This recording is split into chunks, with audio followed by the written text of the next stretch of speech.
Кивавица, солзење на очите, течна секреција од носот, чешање или пецкање во очите, носот или во грлото, зацрвенети очи, кашлање, се знаците кои укажуваат дека може да стане збор за алергија на полен. Најчесто се јавува напролет кога најмногу цветаат растенијата.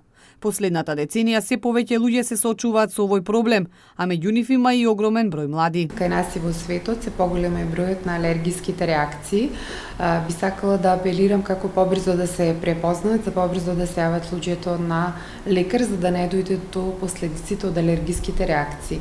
Значи најголемиот проблем кај алергиските реакции се долно-респираторните заболувања од типот на астма и другите, а не горно респираторните, иако кај пациентот тоа создава еден дискомфорт, како што е, например, солзење, чешање на очите, потоа секреција од носот, чешање на носот, има еден карактеристичен со дланката нагоре, вака обично се чешаат тие пациенти, па ние ги препознаваме, значи исто така тој секрет што се слева од носот надолу, вистинскиот проблем го создава тој. Значи, тој секрет оди доле во долните дишни патишта и тука почнуваат да се јавуваат проблемите. Ако пациентот дојде со една таква лоша слика, веќе имаме поголем проблем. Алергијата може да даде и кожни реакции, а може и да направи компликација по здравјето кога прво се јавува проблем со синусите, а потоа ако не се санира навреме може да се прошири на дел од органите за дишење.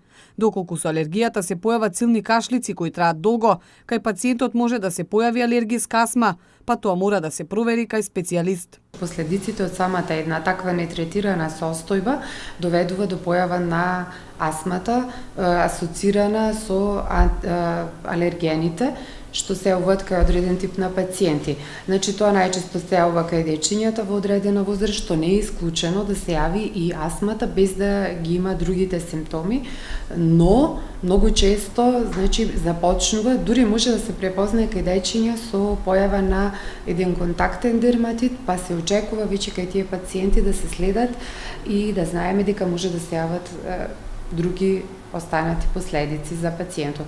Значи, затоа, пак апелирам, најважно е да се носат малите дечиња, посебно бебињата, новороденчињата, на редовни прегледи. Симптомите на алергија може да се менуваат во зависност од концентрацијата на поленот во воздухот.